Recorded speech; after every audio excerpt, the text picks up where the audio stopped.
बड़ी खबर आपको दे दे, कहा जा रहा है कि केंद्र में सरकार में शामिल अब हो सकती है जेडीयू। 2 सांसद मंत्री बनाए जा सकते हैं। वैसे आपको बता दें 2014 में सिर्फ 2 सीटों पर ही लोकसभा में जीत दर्ज की थी जेडीयू ने।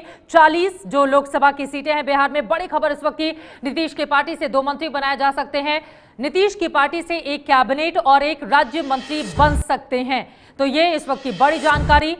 अगले महीने मोदी मंत्रिमंडल का विस्तार भी होना है। विकास भदौरिया हमारे संवाददाता जुड़ चुके हैं ज्यादा जानकारी के साथ।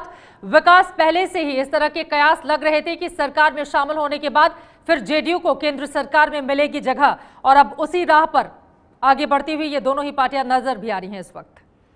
जी हाँ, बिल्कुल। लोकसभा में जेडीयू की 2 सांसद हैं, जबकि राज्यसभा में 10 सांसद हैं। इस तरह से राज्यसभा का भी गणित अब जेडीयू के एनडीए के अलायंस में शामिल होने से बदलेगा। लेकिन महत्वपूर्ण बात यह है कि जो एनडीए में जेडीयू शामिल हुआ है तो उसका फायदा केवल राज्य में ही नहीं बल्कि केंद्र में भी जेडीयू को मिलेगा, और एक कैबिनेट मंत्री और एक एमओएस यानी कि राज्य मंत्री स्तर का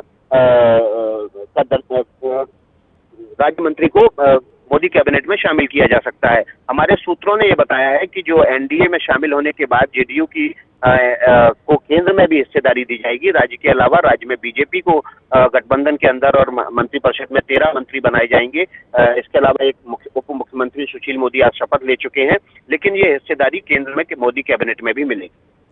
शुक्रिया विकास इस पूरी जानकारी के लिए। यानी कि एक हाथ से लो, एक हाथ से दो, उसी तर्ज पर राजनीति आगे बढ़ रही है। बड़ी खबर इस वक्त यह है, नीतीश की पार्टी से 2 मंत्री बन सकते हैं केंद्र सरकार में, क्योंकि 10 राज्यसभा के सांसद हैं जेडीयू के और 2 हैं लोकसभा के। ये है एबीपी न्यूज, आपको रखे आगे।